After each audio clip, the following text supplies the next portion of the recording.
They discovered it, they read it, and they applied it. It's the golden thread that connects the titans of the self-development industry, the source that spawned millions of millionaires, the original blueprint to success. Think and Grow Rich by Napoleon Hill. Think and Grow Rich. Napoleon Hill, Think and Grow Rich. It's a classic. A classic. And I love Think and Grow Rich. I love it. It's right here. I mean, it's one of my favorite books of all time. Think and Grow Rich by Napoleon Hill. This material is what changed my life. This is the material I study every day.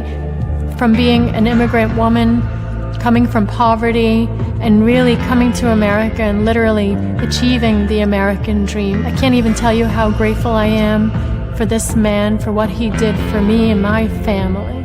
Whatever the mind can conceive and believe, the mind can achieve.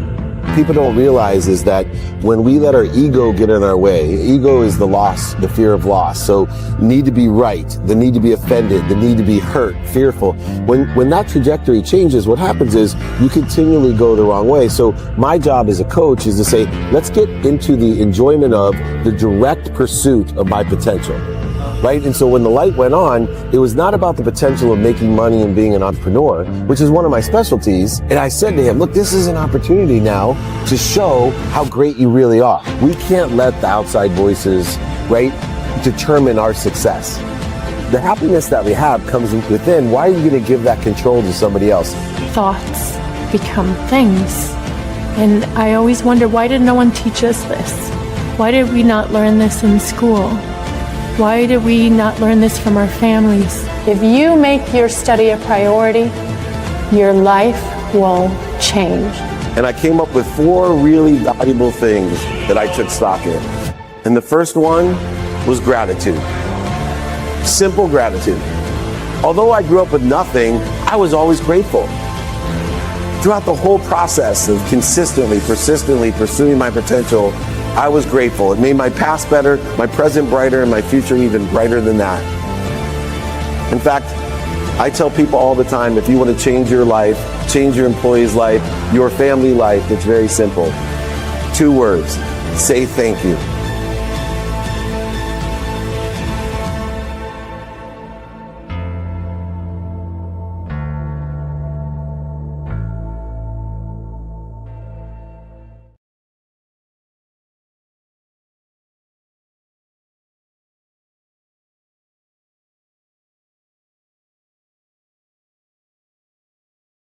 I gotta get this going. Good morning, everyone. It is Napoleon Hill Institute Wednesday training. I want to big a shout out to the Nick of Guam. We appreciate everybody being here. I'm going to get right to it as we're in South Dakota and we are on a tour. So come and join us. If you're in any of these cities, please reach out. David@dmeltzer.com, San Diego, Indianapolis, Minneapolis, Miami, New York, Guatemala. We're going to be in 8 cities in 10 days. So come and see us in Los Alamitos for the filming of the #1 Cheddar Show. Go fund yourself. We got big news for everyone, especially the Napoleon Hill Institute. We are rocking and rolling. But I'm going to get right to training. Welcome, everybody. Today's training is the Pendulum Principle training. And there's a lot going on today, and the Pendulum Principle was founded or created by the Tao. The Tao means the way, and Lao Tzu wrote 81 verses of the Tao, and it's been studied by all of the world thought leaders over all of these years. And my favorite interpretation is by Dr. Wayne Dyer, who took an entire year out of his life to study everybody's interpretation of the Tao, of the way. And in the verse in the Tao, one of the lessons that is so relevant today is the pendulum principle. The pendulum principle basically says for every force, there is a counterforce. For every force, there is a counterforce. And nothing represents the force and the counterforce like the pendulum. The harder you push it, the harder it will come back. The harder you pull it, the farther it will go from you. And this applies, and I'm pleading and hopefully empowering to all the leaders out there that leadership isn't about avoiding resistance. It's about understanding it.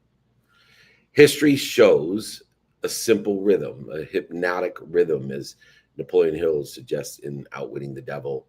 The stronger you pull towards love, service, and progress, the stronger the counterforce that will appear. The goal isn't to grip harder or retreat, it's to trust the swing.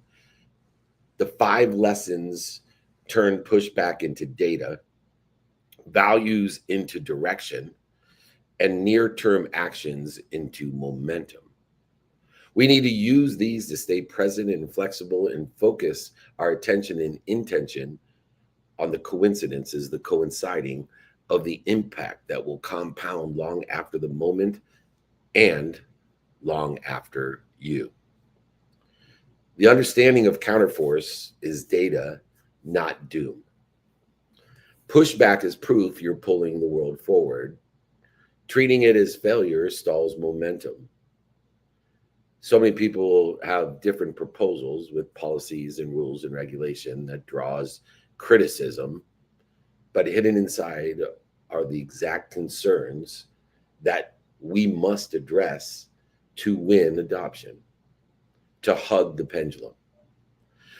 Resistance reveals your message. Resistance reveals our message or method that will need refinement, expansion of the skills, knowledge, and capabilities within the context of what is going to be utilized in alignment with our divine direction. We want to capture every objection, categorize it in its own reaction to that objection, and then utilize the most natural hugging of the pendulum to respond to that reaction to the fear, cost, timing, or trust. We need to run these upgraded messages so that our sessions will answer the most prioritized data. When we receive counterforce, we know that we're either pushing or pulling too hard, but it is not doom. It is time for a divine detour. It is time for lessons. It is time for learning, knowing that those lessons will keep on coming, seeing how we can hug the pendulum, not push or pull it. When we hug the pendulum, the momentum goes with us at ease, dissipating, dissolving, and disappearing the dis-ease that so many of us experience. When we resist the force and the counterforce, we only create more force and counterforce. So embrace, hug the pendulum, learn, find the light, the love, and the lessons. Take accountability by asking ourselves, what did we do? What did we say? What did we think? What do we feel? What do we believe? How did we attract this? What are we participating in perception? And what are we supposed to learn from it? Counterforce is data. It's not doom. Learn to utilize the data to transition or expand your force into the hug of the pendulum. Lesson number 2 in the pendulum principle is hold your principles tight and your preferences light. Hold your principles tight and your preferences light. And this understanding of gripping and appreciating one viewpoint stops the swing and breeds the force and counterforce. It breeds polarization. We haven't seen that as much as we do today, not only because we're exposed and aware of so many different points of view, not only because we're fed so many different views, not only are we manipulated into a social silo that feeds us the same points of view, but the danger lies in gripping one point of view and it stops the swing and breeds polarization. We need to use appreciation to hug the pendulum, to learn more about that which we agree with strongly, and even learn more about that which we disagree with strongly, instead of creating a force or a counterforce, resisting it, trying to go over it, under it, through it, around it, lying to it, manipulating it, cheating it, or denying it. Gripping one point of view will stop the swing, and it will breed separation. It will breed the reaction to fear and need to be offended and need to be right, separate, inferior, and superior. anxious, frustrated, angry, guilty, resentful. We feel so many more of these different emotions, these different energies in motion that stops the motion of the pendulum. So many leaders I work with insist on one tactic, one perspective, even if the evidence favors an alternative that preserves the mission. They hold on to their preferences tightly and forget their principles, reminding themselves we need to hold the principles tight and let the preferences be light. When we preserve the mission, the commissions will follow, and we will protect our values and create flexible methodologies in order to align with what's doing well, what's stable, and what we think is doing well. This is why we hold our principles tight, our principles based on non-negotiable behaviors, regardless of the circumstances, learning more about what we agree with strongly and even learning more about what we disagree with strongly, utilizing flexible strategies, holding our preferences light and our principles tight, looking for the light, the love, and the lessons according to where we want to be or better, according to the reality of the day. When we feel stuck, don't resist it, don't push it and pull it. Swap the strategies, hug the pendulum, ride the force. Don't diminish your own values. We need to hold our principles tight. We need to know our principles that are keen and aligned with values of where we want to be or better. For me, these 4 principles that I hold tight every day is number 1, gratitude. Trying to get to do everything that I do, trying to learn through gratitude to love what I don't like or love. Learning through gratitude to like or love what I don't like or love about other people's opinions, about what I love and what I don't love, what I like and what I don't like. I'm holding principles like gratitude tight and the preferences, the personal preferences, the personal perspectives light, because I don't know what I don't know, only knowing I'm humble or I'm about to be. The second principle that I hold tight is forgiveness.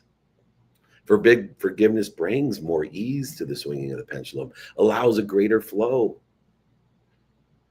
Utilizing empathy to learn why this bugs me so much or why I love it so much by looking for the light, the love, and the lessons in what I don't like or love about what I love, what I don't like or about what I love or don't love. The third principle that I hold tight is accountability. A principle of asking, I'm here to learn. So what did I do?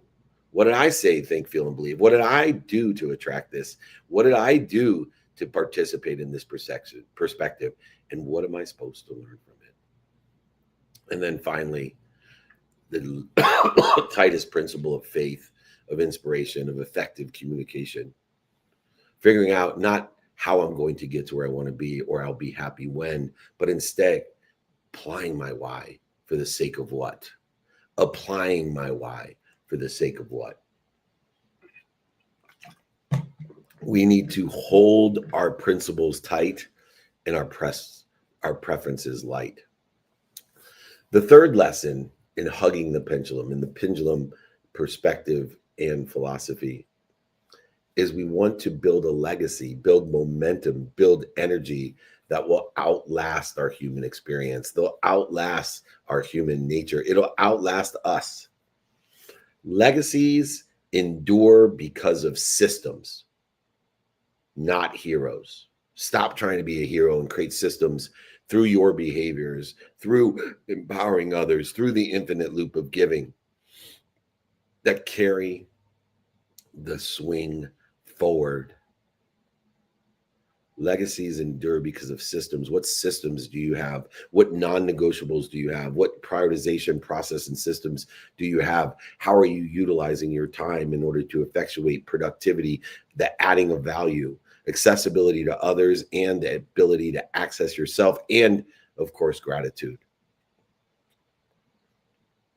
So many structured playbooks out there, so many trainings, some for violence and force, and some for nonviolence and passive response. Both allowing the movement to continue beyond one's voice, beyond your lifetime. What playbook, what system are you utilizing in order to effectuate your divine direction, to empower others, to learn to love? Love what they do, love what they say, what they think and feel and believe, even if they don't agree with what other people do say, think, feel, and believe. This utilization of oneness, of appreciation, creates the momentum when we can learn to appreciate the fact that there is no equity because we are not the same. What creates equity and oneness is the ability, the capability of learning to love and to appreciate our differences by being more interested than interesting, by being curious and asking, why do you feel this way? Not why did you do that? Why did you say that? Why do you think that? Why do you believe that? Why do you feel that way? I disagree with what you're doing, saying, thinking, and believing, but I'd love to understand and appreciate why you feel that way so I can understand you, not change you. Nobody deserves to be attacked for the way that they do, say, think, feel, or even believe. We must learn to appreciate one another. We need to ask what's working, what's not, what do you like, what don't you like, what do you know and what don't you know, especially today. There's information in the human experience and inspiration in the spiritual experience. Let us all learn from one another. Let's appreciate how we build momentum that will outlast us in a non-violent way. You need to document, you need to capture, you need to understand the processes, the behaviors that will compound the impact that you desire past any single person. And today it's easier than ever to create systems. Because of technology, we can create 0 to 1, which takes most of the time in a matter of minutes, moments, and seconds. But we need to document it and learn from it, continue to be more interested, to apply it, to understand it, to appreciate it, to align it with what's doing well, what's stable, and what we think is doing well, for the betterment of the divine direction in which humanity will move. Only if we hug the pendulum. We need to create best practices. We need to create checklists of the SOPs that we have in our own lives. That's why I teach the non-negotiable behaviors that will create 90% of the compounding success in your life, getting you to where you want to be or better, and then creating a better mechanism, system, and process in order to facilitate, to make easy the negotiable behaviors that are circumstantial to the weather, the delays, the interest rates, etc., to the arguments, to the ego-based reaction, to allow us to respond in a peaceful, easy manner. Teach it. Empower others with your best practices, with your SOPs. Create continuity drills and test them daily, weekly, monthly, and yearly. Continuity drills are the utilization of taking inventory of that which exists inside of us, not outside of us. It is our legacies that will be endured because of the systems and the processes, not heroes, not illusions. Hug the systems and processes, hug the pendulum, swing with it, not against it. Learn that every force that you create has a counterforce.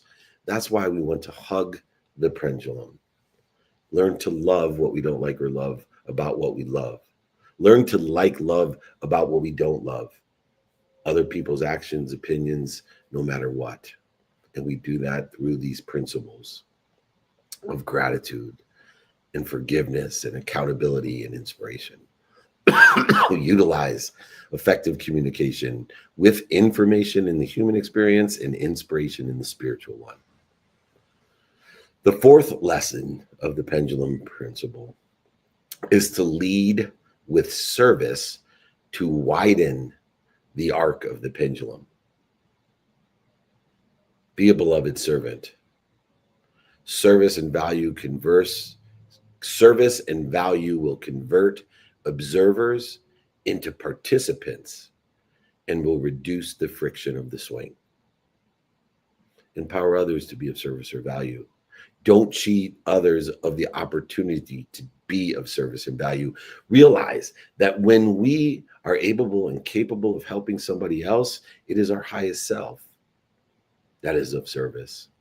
So many of us not only don't put ourselves in a position, put ourselves on a team to be of service or value, but most of the time we cheat other people of their higher self by denying them the opportunity to be capable of helping us or others.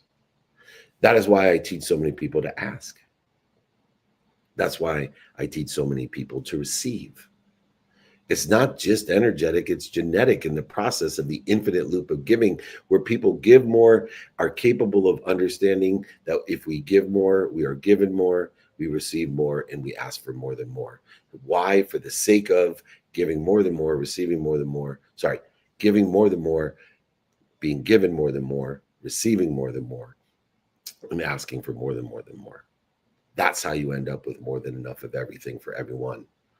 With lesson 4, when we lead with service, not only for us, but for others, we widen the arc, the total addressable community of people that want to help each other, know people that help each other. We enforce the infinite loop of giving in a universe of more than enough of everything for everyone. So many founders that I work with shift from buy my product to let's collaborate on a resolution.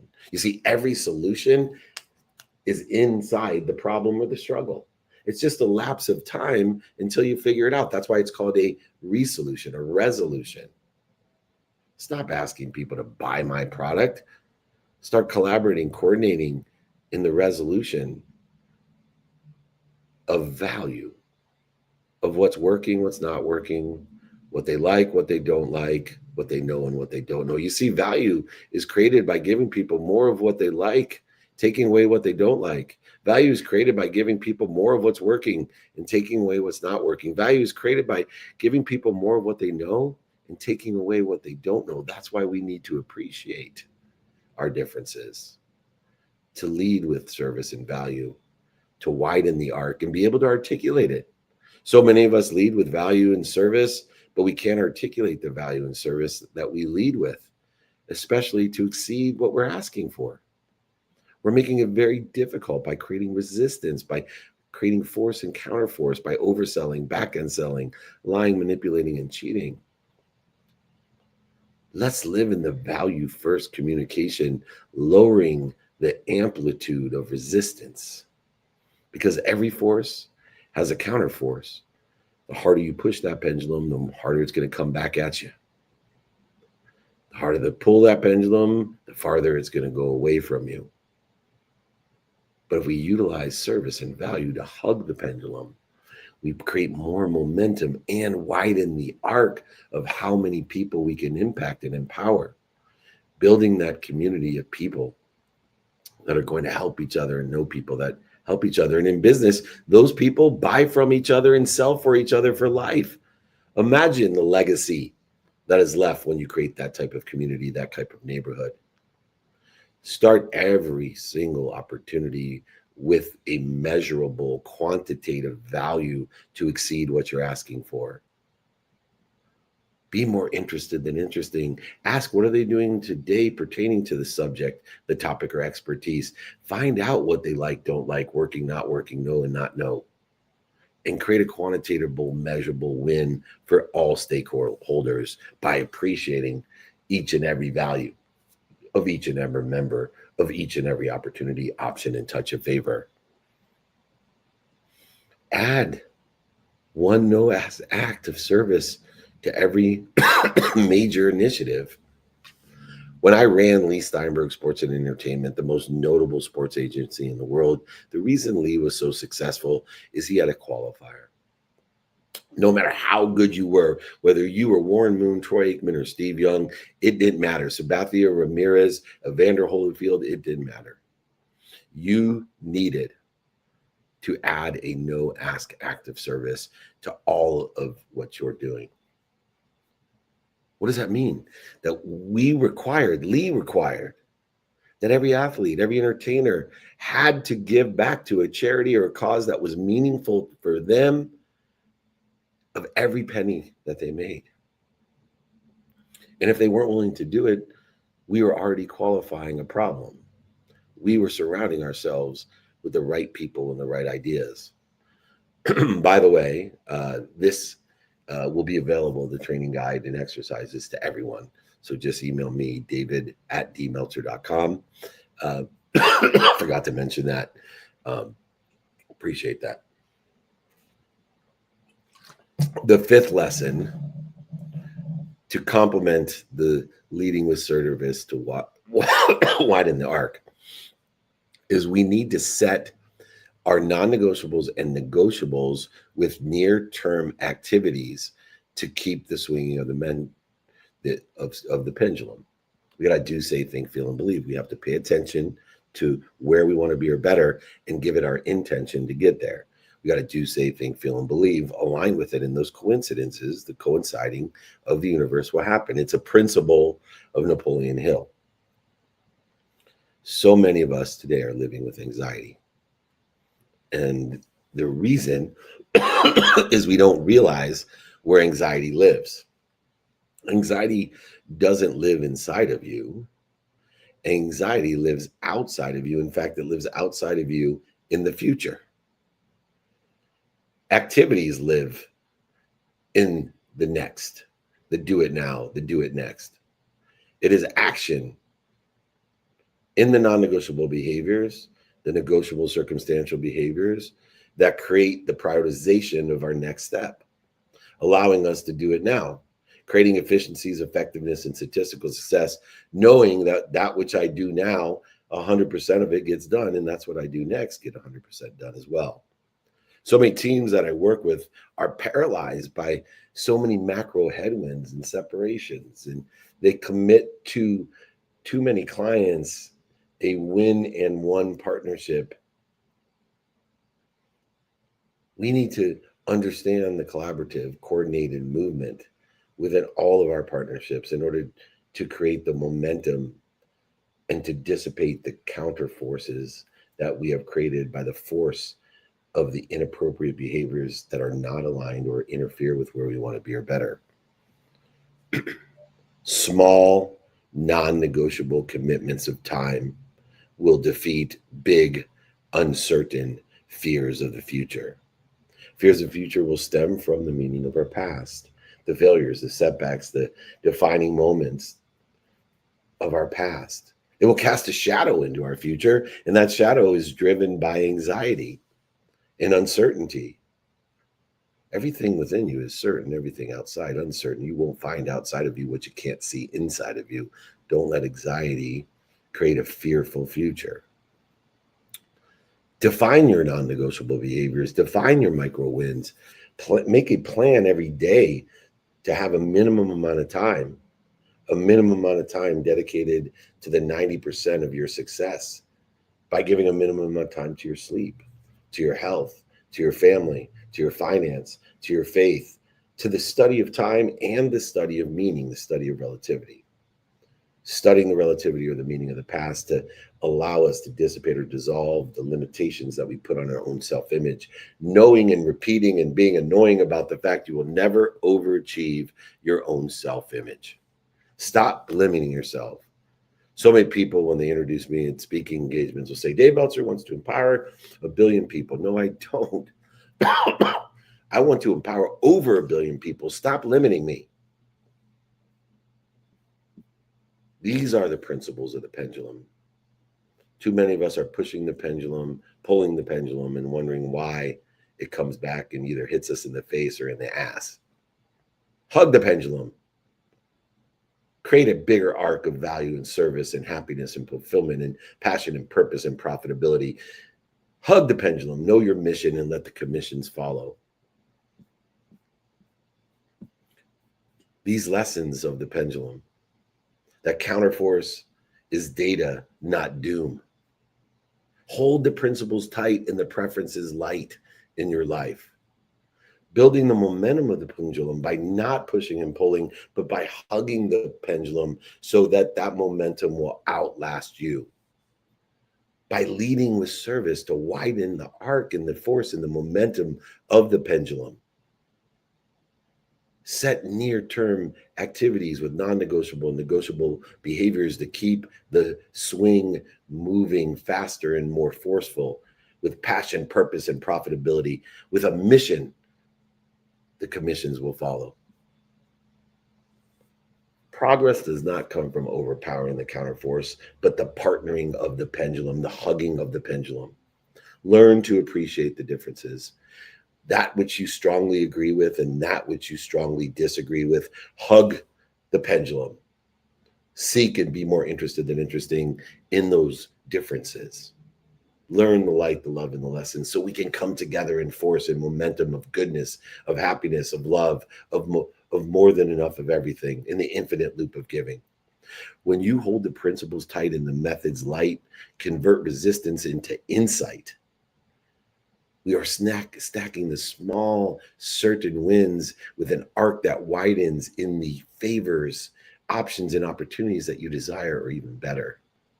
Leave each and every day, the 24 hours that you're given and guaranteed every day, except for the last day of your life, with one clear act of service or value, one measurable quantitative value that you can articulate to exceed what you're asking for. Hug the pendulum. Do this consistently and our work keeps swinging beyond the critics, beyond the headlines, beyond our human experience. This has been the Napoleon Hill Institute training of the pendulum principle. I want to thank the Napoleon Hill Institute for hosting us. Please, if you'd like the guide exercises or even my book, email me, david@dmeltzer.com. Please, you can even pre-order my new book coming out, Super Bowl. We're going to be promoting the pre-orders of my book through the football season. Don't do business with dicks. Surrounding ourselves and elevating our awareness to toxicity. Come and join us on the road, 200 cities every year. We're going to be in San Diego, Indianapolis, Minnesota, Chicago, New York, Miami, Guatemala, Los Alamitos, just to name a few. If there they are. Idaho, I saw it. I missed one other. Idaho. Idaho. I'll be there. Anyways, email me, david@dmeltzer.com, or text me 949-298-2905. Remember, everybody, be more interested than interesting. Be kind to your future self. Do good deeds. Hit it, Gigi. They discovered it, they read it, and they applied it. It's the golden thread that connects the titans of the self-development industry, the source that spawned millions of millionaires, the original blueprint to success. Think and Grow Rich by Napoleon Hill. Think and Grow Rich. Napoleon Hill, Think and Grow Rich. It's a classic. A classic. And I love Think and Grow Rich. I love it. It's right here. I mean, it's one of my favorite books of all time. Think and Grow Rich by Napoleon Hill. This material is what changed my life. This is the material I study every day. From being an immigrant woman, coming from poverty, and really coming to America and literally achieving the American dream. I can't even tell you how grateful I am for this man, for what he did for me and my family. Whatever the mind can conceive and believe, the mind can achieve. People don't realize is that when we let our ego get in our way, ego is the loss, the fear of loss. So need to be right, the need to be offended, the need to be hurt, fearful.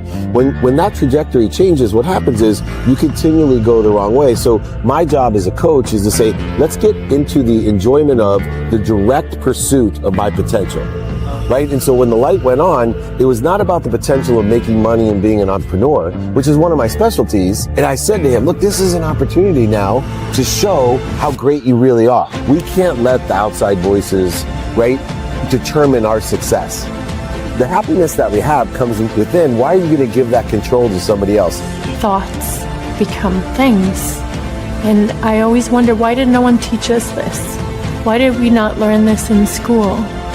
Why did we not learn this from our families? If you make your study a priority, your life will change. And I came up with 4 really valuable things that I took stock in. And the first one was gratitude. Simple gratitude. Although I grew up with nothing, I was always grateful. Throughout the whole process of consistently, persistently pursuing my potential, I was grateful. It made my past better, my present brighter, and my future even brighter than that.